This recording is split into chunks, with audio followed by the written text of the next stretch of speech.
Everyone, सरल academy में आपका स्वागत है। उम्मीद करती हूँ बेटा आप सब बढ़िया है और आप सबकी पढ़ाई यानी स्टडी बहुत अच्छी चल रही है। चलिए 11th में चैप्टर नंबर 5 से ये सेकंड लेक्चर है मेरा। आज हम बहुत ही इंपॉर्टेंट लेक्चर कवर करेंगे। It's really really important for your final exam and half yearly also, ठीक है, जिसका नाम है कार्य ऊर्जा प्रमेय यानी कि वर्क एनर्जी थ्योरम। कार्य ऊर्जा प्रमेय बेटा आज हम नियत बल के लिए भी निकालेंगे और परिवर्ती बल के लिए भी। पहले हम नियत बल के लिए कार्य ऊर्जा प्रमेय निकालते हैं और फिर हम समाकलन विधि से परिवर्ती बल के लिए कार्य ऊर्जा थ्योरम निकालेंगे। तो चलिए स्टार्ट करते हैं। क्या है कार्य ऊर्जा प्रमेय? तो आपको पता है जब भी हम किसी वस्तु पर बल लगाते हैं, ये हमारे पास कोई वस्तु है और हम इस पर क्या लगा रहे हैं? बल। आप उस वस्तु पर बल लगाएंगे तो धीरे धीरे करके वो आगे बढ़ेगी और आगे बढ़ के अपनी जगह बदलेगी। मतलब पहले वो यहाँ थी, बल लगाने के बाद वो यहाँ पहुंच गई। इस स्थिति में आप कह सकते हो कि वस्तु ने एक नियत विस्थापन या नियत दूरी क्या की है? तय की है, ठीक है। तो जब भी वस्तु पर हम बल लगाते हैं तो बल लगाने के बाद वस्तु में क्या होता है बेटा? विस्थापन। वस्तु पर क्या किया जाता है? कार्य। वस्तु पर क्या किया जाता है? कार्य। बल लगाने पर वस्तु पर जो भी कार्य होगा उस वस्तु की गतिज ऊर्जा में वृद्धि या गतिज ऊर्जा में परिवर्तन के बराबर होता है। इसे ही कहा जाता है कार्य ऊर्जा प्रमेय। इस प्रमेय के अनुसार या इस थ्योरम के अनुसार जब भी हम किसी वस्तु पर बल आरोपित करते हैं यानी कि बल लगाते हैं तो बल लगाने के बाद उस वस्तु की गतिज ऊर्जा में क्या होता है? परिवर्तन। वस्तु गति करने लग जाएगी। जब वस्तु गति करने लग जाएगी तो उसमें गतिज ऊर्जा निहित हो जाएगी और वो गतिज ऊर्जा प्रारंभिक स्थिति में कुछ और होगी और जब वस्तु आगे पहुंच जाएगी तब गतिज ऊर्जा कुछ और हो जाएगी। मतलब इस स्थिति में वस्तु की गतिज ऊर्जा में क्या हो जाएगी बेटा? वृद्धि। और गतिज ऊर्जा में होने वाली ये वृद्धि वस्तु पर किए गए कार्य की क्या होगी? बराबर होगी, ठीक है। तो पहले मैं लिखवा देती हूँ आपको थ्योरम, फिर हम निकालेंगे, ठीक है। इस प्रमेय के अनुसार यानी कि कार्य ऊर्जा प्रमेय के अनुसार किसी वस्तु पर बल लगाने पर, किसी वस्तु पर बल लगाने पर क्या हो रहा है? बल लगाने पर वस्तु की गतिज ऊर्जा में परिवर्तन होता है। गतिज ऊर्जा में क्या होता है बेटा? गतिज ऊर्जा में परिवर्तन होता है। गतिज ऊर्जा में परिवर्तन होता है। तब वस्तु पर किया गया कार्य, हम जो भी यहाँ बल लगाकर क्या कर रहे हैं बेटा? कार्य कर रहे हैं। वस्तु पर किया गया कार्य गतिज ऊर्जा में यानी कि काइनेटिक एनर्जी में वृद्धि के, गतिज ऊर्जा में वृद्धि के बराबर होता है। वस्तु पर किया गया कार्य गतिज ऊर्जा में वृद्धि के क्या होता है? बराबर होता है। इसका मतलब ये हुआ कि जब हम वस्तु पर बल लगाएंगे वस्तु अपनी जगह से हिलेगी, दूसरी जगह पर पहुंचेगी। वस्तु पर क्या होगा बेटा? कार्य। प्रारंभिक स्थिति में वस्तु के अंदर जो गतिज ऊर्जा निहित है वो अलग है। जब वो वस्तु दूसरी जगह पहुंच जाएगी तो गतिज ऊर्जा का मान कुछ और हो जाएगा। तो आप कह सकते हो कि यहाँ पे जो भी गतिज ऊर्जा में वृद्धि होगी वो उस वस्तु पर किए गए कार्य की क्या होगी? बराबर होगी और यही कहलाता है कार्य ऊर्जा प्रमेय, ठीक है। अब हम इस थ्योरम को जैसा आपने लिखा है वैसा ही सिद्ध करेंगे, ठीक है। जैसा हमने लिखा है वैसा ही हम इस थ्योरम को सिद्ध करेंगे। लेकिन यदि यदि हम ये कहें कि हम वस्तु पर कार्य करेंगे, ठीक है, यदि हम ये कहें, पॉइंट लिखिएगा आप, यदि वस्तु पर हमारे द्वारा कार्य किया जाता है तो बेटा गतिज ऊर्जा में वृद्धि होती है। गतिज ऊर्जा में अल्टीमेटली परिवर्तन करना है, ठीक है। यदि वस्तु पर हम कार्य करते हैं या बाहरी वस्तु द्वारा किसी वस्तु पर कार्य किया जाता है तो गतिज ऊर्जा में वृद्धि होती है, लेकिन जब वस्तु स्वयं कार्य करती है तो गतिज ऊर्जा में क्या आती है? कमी। ध्यान से समझिएगा, जब हम किसी वस्तु पर कार्य करेंगे, चलिए हाँ मैं क्या बोल रही थी, जब हम किसी वस्तु पर कार्य करेंगे तो गतिज ऊर्जा में क्या होगी? वृद्धि। लेकिन जब वस्तु स्वयं अपने ऊपर कार्य करेगी तो गतिज ऊर्जा में क्या होगी? कमी। दोनों ही स्थितियों में कार्य ही हो रहा है। वस्तु पर हम कार्य कर रहे हैं तो गतिज ऊर्जा में वृद्धि हो रही है, वस्तु स्वयं अपने ऊपर कार्य कर रही है तो गतिज ऊर्जा में क्या आ रही है? कमी आ रही है। ठीक है, चलिए अब हम करेंगे इस थ्योरम की उत्पत्ति। आपको सिद्ध करना है कि जो आपने थ्योरम लिखा है वो जैसे का वैसा आता है या नहीं। माना कोई वस्तु है जिसका द्रव्यमान है बेटा m, माना किसी वस्तु का द्रव्यमान कितना है? m, इस पर F बल लगाया जा रहा है। वस्तु का प्रारंभिक वेग है बेटा u, वस्तु का प्रारंभिक वेग, जब हमने बल नहीं लगाया था तब इसका प्रारंभिक वेग है u। जैसे ही वस्तु पर हमने F बल लगाना चालू किया तो हमने F बल लगाया है बेटा t समय तक, और t समय तक जब बल लगाया तो वस्तु ने एक नियत दूरी तय की, नियत विस्थापन तय किया, और वो विस्थापन है क्या? s। जब वस्तु s विस्थापन तय करके किसी और जगह पे पहुंची तो इसका वेग u से बढ़कर कितना हो गया? v। इसका वेग u से बढ़कर कितना हो गया? v। ध्यान से सुनिएगा, माना किसी वस्तु का द्रव्यमान m है, इसका प्रारंभिक वेग u है, वस्तु पर F बल t समय तक लगाया जाता है, तब वस्तु द्वारा तय किया गया विस्थापन s है और वस्तु का अंतिम वेग बढ़कर हो जाता है v। तब गति के तृतीय समीकरण से, गति के तृतीय समीकरण से, गति का तृतीय समीकरण बोलता है कि v स्क्वायर बराबर होता है u स्क्वायर प्लस 2as। और ये जो हम थ्योरम निकाल रहे हैं बेटा, ये अभी निकाल रहे हैं नियत बल। ये जो बल है ये हमारे द्वारा लगाया गया बल है, और ये कैसा बल है?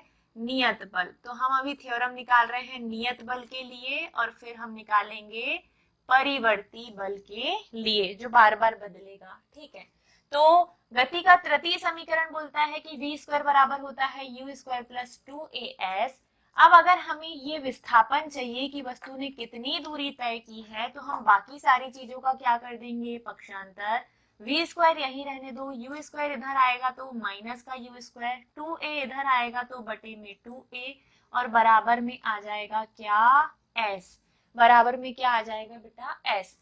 s चाहिए तो ये, और अगर a का मान चाहिए तो a के मान के लिए a को यही रहने दो और s को फेंक दो इधर, तो v square minus u square के बटे में 2 के बटे में s, ये किसका मान आया है? a का समीकरण 1। अब इसका रीजन है कि हमने a का मान क्यों निकाला? चूंकि हम वस्तु पर क्या लगा रहे हैं? बल। वस्तु का क्या है? एक निश्चित द्रव्यमान, और वस्तु का प्रारंभिक वेग और अंतिम वेग अलग अलग है, मतलब वेग में क्या हो रहा है? परिवर्तन। और वेग में परिवर्तन क्या कहलाता है बेटा? त्वरण। तो वेग में परिवर्तन ज्ञात करने के लिए, यानी कि त्वरण ज्ञात करने के लिए, हमने v में से u को घटाकर बटे में 2s का भाग देकर किसकी गणना कर ली? अभी a की। अब इस a का इस्तेमाल हम कहाँ करेंगे? तो देखिएगा, न्यूटन की गति का एक नियम आपने पढ़ा होगा। न्यूटन के गति के कौन से नियम? द्वितीय नियम से। कौन से नियम से बेटा? द्वितीय नियम से। न्यूटन की गति का द्वितीय नियम बोलता है कि F बराबर होता है m इंटू ए। F बराबर क्या होता है? m इंटू ए। क्या हम इक्वेशन नंबर 1 से a का मान यहाँ रख सकते हैं? तो रख दो बिल्कुल लाके बेझिझक।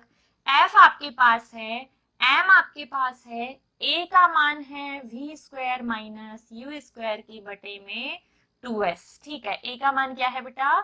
v स्क्वायर बटे माइनस u स्क्वायर के बटे में 2s। अब इस इक्वेशन में क्या हम m का मल्टीप्लाई अंदर कर दें? चाहो तो कर दो, नहीं करना तो छोड़ो। ठीक है, कर देते हैं। m का मल्टीप्लाई अंदर किया बेटा mv square minus m u square के बटे में 2s इक्वेशन नंबर 2 देके अभी छोड़ दो। अब क्यों छोड़ना है, तो ये जो आपने निकाला है ये क्या है बेटा, बल। ये क्या है, बल। हमें क्या चाहिए कि बल लगाने पर हम क्या करेंगे, कार्य। ठीक है, कार्य की परिभाषा से, कार्य की परिभाषा बोलती है कि कार्य बराबर होता है बल गुणित विस्थापन। किया गया कार्य बल गुणित विस्थापन। कार्य बराबर बल का जो मान है वो आपके पास है कितना, m v square minus m u square के बटे में 2s और इनटू में यहाँ पहले से क्या है बेटा, s। ठीक है, m v square minus m u square के बटे में 2s और इंटू में पहले से क्या है, f। f का मान पूरा का पूरा उठाया, उठाकर लाके f की जगह रख दिया जैसे कि तैसे, इंटू में s पहले से है। अब आप चाहें तो यहीं पर s से s क्या कर सकते हैं, काट सकते हैं। जब s से s कटेगा तो बचेगा m v square m u square बटे में 2। ये 2 जो है ये इसके भी बटे में है, इसके भी बटे में है, तो सेपरेट करके लिख दो। आप 1/2 एम वी स्क्वायर लिख सकते हो माइनस एम यू स्क्वायर लिख सकते हो। दोनों तरफ आपने 2 लिख दिया तोड़ तोड़ के, क्योंकि 2 एलसीएम फॉर्म में है। ये एम वी स्क्वायर के भी बटे में है, एम यू स्क्वायर के भी बटे में है। एम वी स्क्वायर के बटे में 2 का मतलब 1/2 एम वी स्क्वायर आप लिख सकते हैं। एम यू स्क्वायर के बटे में 2 का मतलब 1/2 एम यू स्क्वायर लिख सकते हैं, और बीच में क्या है, माइनस है। ठीक है, अब जब ये आया तो आप क्या लिख सकते हो, ये कौन सी गतिज ऊर्जा है, अंतिम गतिज ऊर्जा मतलब K2। ये कौन सी गतिज ऊर्जा है, प्रारंभिक गतिज ऊर्जा यानी कि K1। अंतिम गतिज ऊर्जा में से प्रारंभिक गतिज ऊर्जा को घटा दोगे तो घटाने के बाद आपको क्या मिल जाएगी बेटा, गतिज ऊर्जा में वृद्धि। क्या मिल जाएगी, गतिज ऊर्जा में वृद्धि। की कितनी वृद्धि गतिज ऊर्जा में हुई है। ठीक है, तो थ्योरम के अनुसार, आपने जो थ्योरम लिखा है उसके अनुसार, अगर हम अंतिम गतिज ऊर्जा में से, मैं यहाँ लिख के दे रही हूँ, K2 क्या है बेटा, अंतिम गतिज ऊर्जा। इस अंतिम गतिज ऊर्जा में से अगर हम प्रारंभिक गतिज ऊर्जा को घटा दें, प्रारंभिक गतिज ऊर्जा को क्या कर दें, घटा दें, तो आपको मिल जाती है गतिज ऊर्जा में वृद्धि विच इज डेल के। ठीक है, जो कि किसके बराबर है, W के बराबर है। तो इसे देखकर आप कह सकते हो कि अगर हम किसी वस्तु पर बल लगाते हैं तो वस्तु एक निश्चित दूरी तय करेगी, वस्तु का प्रारंभिक वेग कुछ और होगा और अंतिम वेग बढ़कर हो जाएगा कुछ और ये जो आप बल लगा रहे हो ये कितने समय तक लगा रहे हो बेटा, t समय तक। इस स्थिति में गति के तृतीय समीकरण से हम सबसे पहले v square you square 2as में किसका मान पता करेंगे, a का, क्योंकि वेग बदला है और वेग में परिवर्तन होता है त्वरण। त्वरण का मान निकालने के लिए हमने u का पक्षांतर किया, 2s का पक्षांतर किया। जो चीज प्लस में थी माइनस में हो गई, जो चीज इनटू में थी बटे में चली गई। अब जब a का मान मिल गया तो हम जानते हैं जब बल लगाते हैं तो बल की परिभाषा लगती है, और बल की परिभाषा है न्यूटन की गति का द्वितीय नियम, जो कि होता है लगाया गया बल द्रव्यमान गुणित त्वरण, F बराबर m इंटू ए। इस m इंटू ए में a का मान उठाया, लाके रख दिया। लाके जैसे ही रखा, पहले से m है, m का गुणा अंदर किया तो m v स्क्वायर, बीच में माइनस m u स्क्वायर बटे में 2s। This is equation number 2 which is force. ठीक है, अब हमने किसकी गणना करनी है बेटा, बल की। जब आपने त्वरण निकाल लिया, बल निकाल लिया, तो थ्योरम बोल रहा है कि किसी वस्तु पर बल लगाने पर वस्तु की गतिज ऊर्जा में क्या होता है, परिवर्तन। तब वस्तु पर किया गया कार्य गतिज ऊर्जा में वृद्धि के बराबर होता है। मतलब हमें क्या निकालना है, किया गया कार्य। और कार्य निकालने के लिए कार्य की परिभाषा बोलती है कि किया गया कार्य बल गुणित विस्थापन। बल गुणित विस्थापन में बल जो लगाया है उसका मान आपके पास है, रखो, इंटू में है विस्थापन। विस्थापन से विस्थापन हो गया कैंसिल, तो m v square m u square बटे में 2 बचा। इस 2 का मतलब ये इसके भी और इसके भी बटे में है, दोनों के बटे में लिखा तो ये बन गया फॉर्मूला। ये बन गई, चूंकि अंतिम वेग है तो ये है अंतिम गतिज ऊर्जा, प्रारंभिक वेग तो ये है प्रारंभिक गतिज ऊर्जा। अंतिम अधिक होती है, प्रारंभिक कम होती है, अंतिम में से प्रारंभिक को घटाने पर आपको गतिज ऊर्जा में वृद्धि मिल जाएगी, यानी किया गया कार्य उस वस्तु की गतिज ऊर्जा में वृद्धि के बराबर होगा। यही है बेटा कार्य ऊर्जा प्रमेय। ठीक है, ये जो है यही क्या है, कार्य ऊर्जा प्रमेय, जो कि हमने निकाला है नियत बल के लिए। किस बल के लिए? नियत बल के लिए। अब सेकंड क्वेश्चन जो हमारा बनेगा यही वो बनेगा बेटा परिवर्ती बल के लिए। ठीक है, नियत बल के लिए कार्य ऊर्जा प्रमेय हमने निकाल लिया, अब हम निकालेंगे किसके लिए? परिवर्ती बल के लिए। तो कहीं जाना नहीं, इंपॉर्टेंट है, भले ही थोड़ा सा ब्रेक लेके देखो, जैसे भी आप समझ सकते हो समझो, लेकिन सॉल्यूशन आपको पूरा करना है। क्वेश्चन जैसा आएगा वैसा करना। अगर पूछेगा कार्य ऊर्जा प्रमेय क्या है, लिखिए एवं सिद्ध कीजिए, तो यही करके आ जाना, कोई दिक्कत नहीं है। लेकिन अगर क्वेश्चन बना के पूछा कि परिवर्ती बल के लिए कार्य ऊर्जा प्रमेय लिखिए एवं सिद्ध कीजिए, तब आपको अगला वाला जो मैं समझा रही हूँ वो करना पड़ेगा, तब आप ये वाला लिख के काम नहीं चला सकते। तो ध्यान से देखना, अच्छे से समझना, ठीक है। चलिए बेटा, अब हम निकालेंगे यही कार्य ऊर्जा प्रमेय किसके लिए? परिवर्ती बल के लिए। परिवर्ती बल मतलब रह रहकर जो बल परिवर्तित होगा, जिसके कारण वस्तु एक साथ विस्थापन तय नहीं करेगी बल्कि उसे थोड़ा सा समय लगेगा। ठीक है, तो जब हम किसी वस्तु पर एक फिक्स बल न लगाकर कौन सा बल लगाते हैं? परिवर्ती बल, जो कि समय के साथ बदलता है।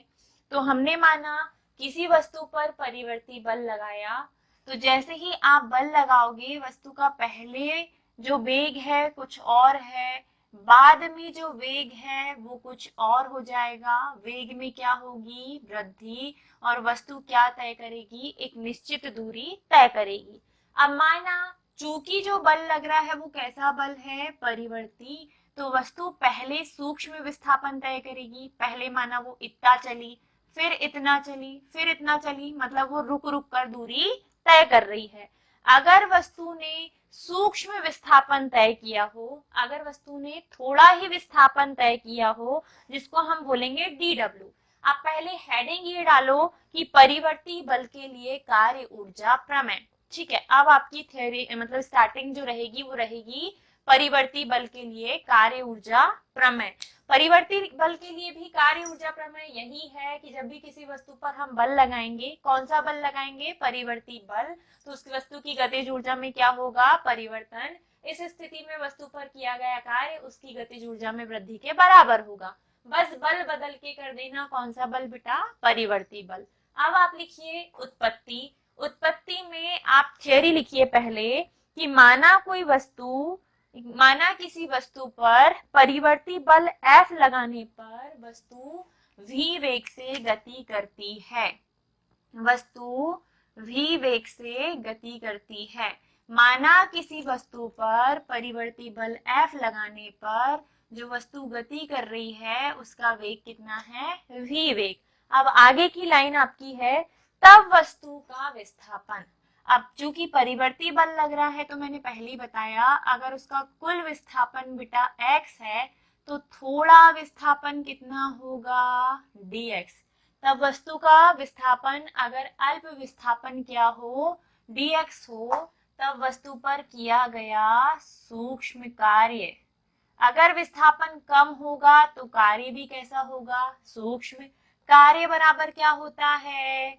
बल गुणित विस्थापन। अगर विस्थापन कम हो तो किया गया कार्य होगा सूक्ष्म कार्य यानी W।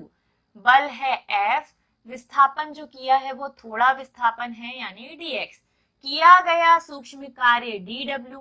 W होता है बेटा कुल कार्य, dW सूक्ष्म कार्य। अब सूक्ष्म कार्य क्यों करवा रहे हैं? तो इकट्ठा वस्तु अगर 10 किलोमीटर चल गई तो वो एक साथ तो 10 किलोमीटर गई नहीं होगी, पहले आधा किलोमीटर, फिर 1 किलोमीटर, फिर 1.5, फिर 2, ऐसे धीरे धीरे करके हमने उसे कम ज्यादा स्पीड में 20 की स्पीड, 30 की स्पीड, 40 की, फिर 20 की, फिर 60 की, ऐसे करके परिवर्ती बल लगाकर उसे कितनी दूरी तय करवाए हैं? 10 किलोमीटर की। तो इकट्ठा उसने विस्थापन तय नहीं किया, इकट्ठा विस्थापन होगा बेटा x, उसका थोड़ा विस्थापन होगा dx, ठीक है, अल्प विस्थापन होगा क्या, dx। और अगर थोड़ी दूरी के लिए कार्य निकालना हो जबकि हम पूरी दूरी के लिए भी निकालेंगे तो इसे बोलेंगे कौन सा कार्य, सूक्ष्म कार्य। सूक्ष्म कार्य यानी dw बराबर हो जाएगा बेटा f इंटू dx, ठीक है। अब चूंकि वस्तु का अपना एक निश्चित द्रव्यमान होगा, वस्तु का अपना प्रारंभिक वेग होगा और वस्तु का अपना अंतिम वेग भी होगा, तो आप कह सकते हो कि वस्तु के वेग में भी क्या होगा बेटा, परिवर्तन।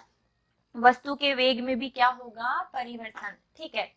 अब हम जानते हैं, यहाँ पे किसी चीज की वैल्यू आपको पता है, हम जानते हैं F बराबर होता है m इंटू ए। F बराबर क्या होता है बेटा, m इंटू ए।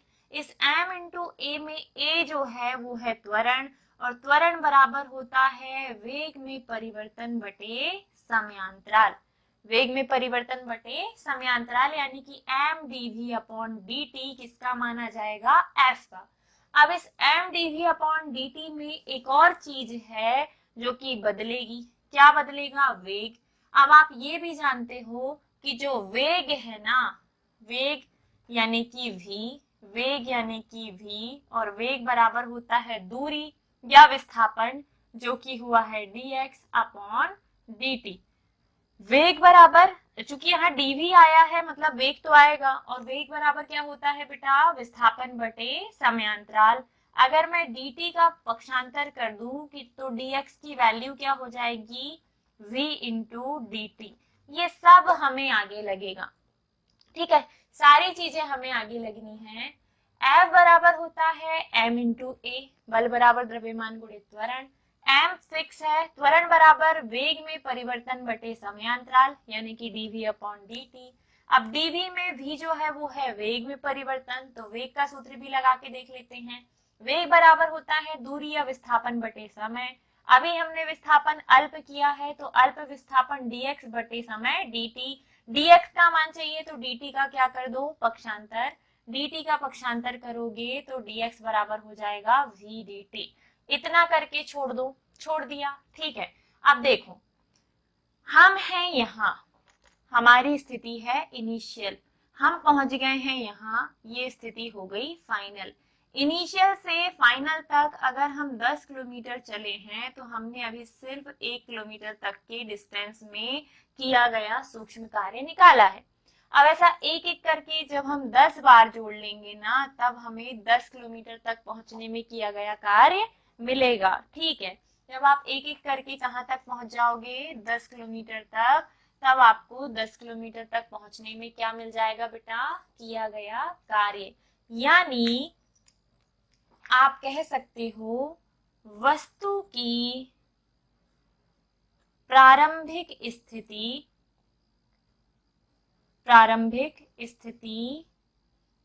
I से अंतिम स्थिति F तक पहुंचने में किया गया कार्य ज्ञात करने हेतु समीकरण 1 का समाकलन करते हैं। समीकरण 1 का समाकलन कर रहे हैं, क्या निकालने हेतु, किया गया कुल कार्य लिख लेना बेटा, किया गया कुल कार्य ज्ञात करने हेतु समीकरण 1 का समाकलन, ठीक है। निकाल रहे हैं हम कुल कार्य W, समाकलन कर रहे हैं समीकरण 1 यानी कि dW का। समाकलन के लिए समाकलन का निशान, प्रारंभिक स्थिति है I, अंतिम स्थिति है F। dW का मान रख दो समीकरण 1 से, इनिशियल से फाइनल तक पहुंचना है। dW का मान है बेटा F इंटू dx। इस f इंटू dx में f और dx दोनों के मान हमारे पास है, f का मान ये है, dx का मान ये है, ठीक है। तो दोनों के मान रखो, देखो और दोनों के मान रखो। f का मान क्या दिख रहा है हमें, m dv के बटे में dt, इंटू dx का मान क्या दिख रहा है, dx का दिख रहा है बेटा v dt, v into dt।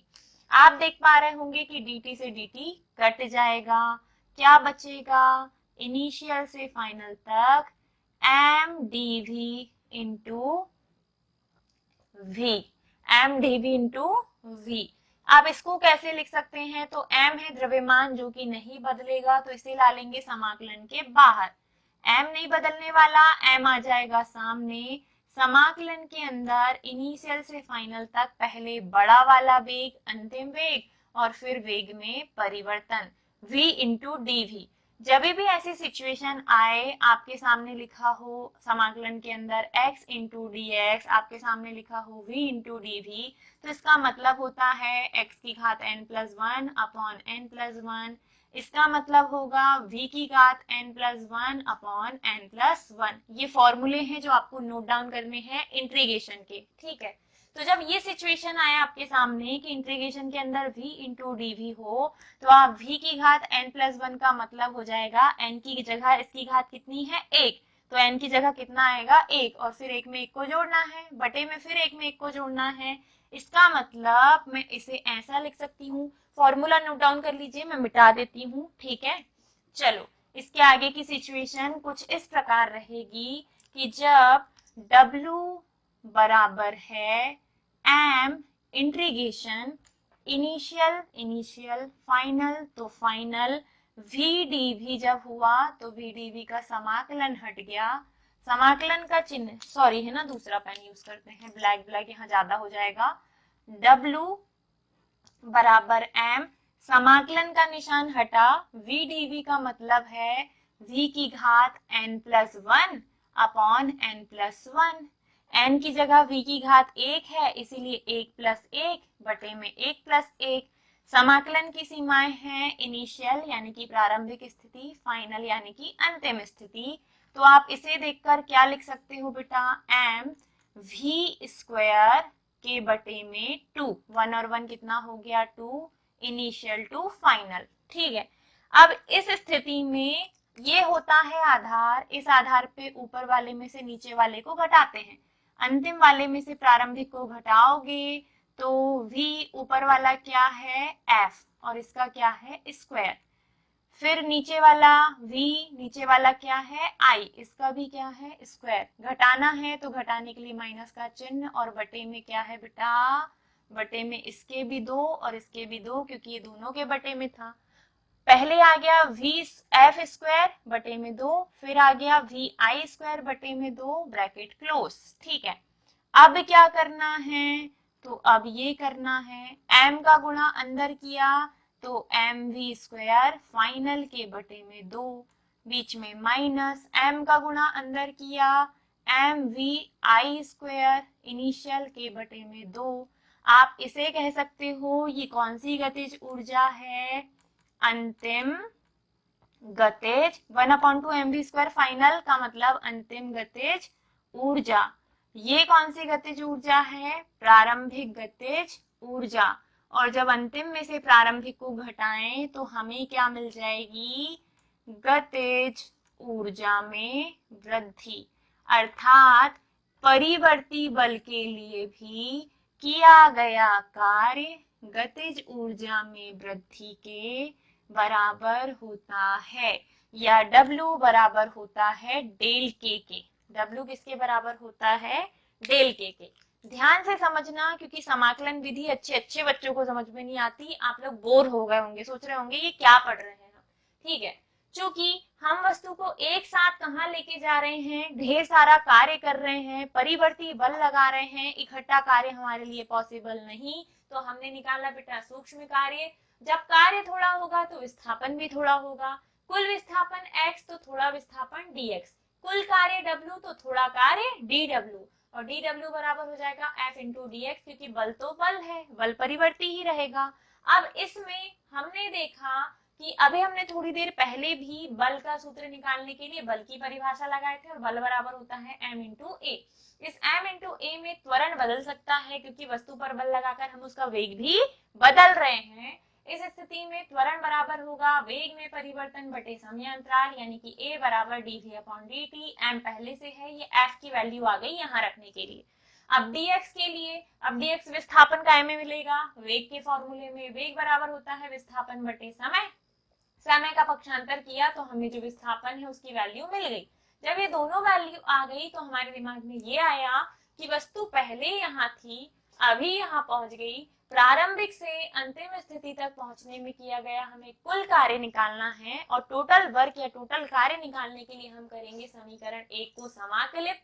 समाकलित करने का मतलब जितने भी एक किलोमीटर वाले भाग हैं सबको आपस में जोड़ दो।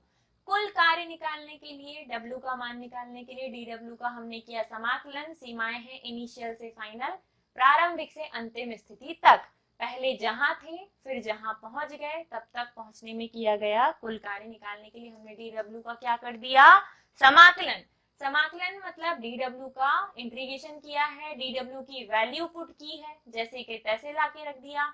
f और dx के मान, ये f का मान, ये dx का मान, दोनों उठाया, दोनों लाके रख दिया। dt से dt को काटा तो m dv इंटू v आया। इस m dv इंटू v में m को ला लिया हमने बाहर, तो बचेगा v इंटू dv। अब v इंटू dv में हम एक काम कर सकते हैं कि ये है फॉर्मूला, जो कि होता है v की घात n plus one upon n plus one, x की घात n plus one upon n plus one. तो x की घात या v की घात यहाँ कितनी है, एक, तो एक में एक को जोड़ा, एक में एक को जोड़ा, ऊपर जो जुड़ा है वही नीचे जुड़ता है। 1 प्लस 1 2, 1 प्लस 1 2, इंटीग्रेशन की सीमा इनिशियल से फाइनल तक।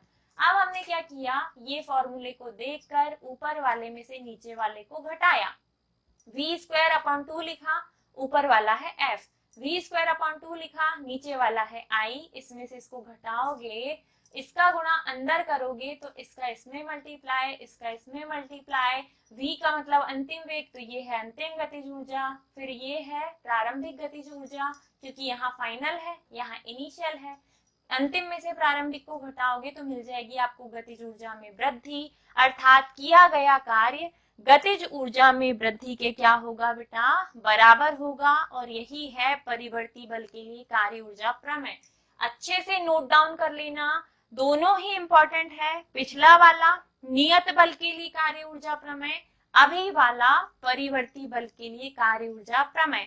अब आप लोग का अगर अच्छे से सपोर्ट रहा, आप लोग अगर लाइक करोगे हमारे कंटेंट को, ऐसा लगेगा कि धीरे धीरे हमें और अपडेट करना है, रेगुलर रहना है, तो ये डिसाइड करेंगे आपके कमेंट्स, आपके व्यूज, आपका सपोर्ट। ठीक है, अगर आप हमें सपोर्ट करेंगे, डेडिकेशन दिखाएंगे और हमें लगेगा कि हमें आपको हमारी जरूरत है, तो हम कंटिन्यू रेगुलर बेस पे आपके लिए लेक्चर लेके आएंगे, खूब मेहनत करेंगे।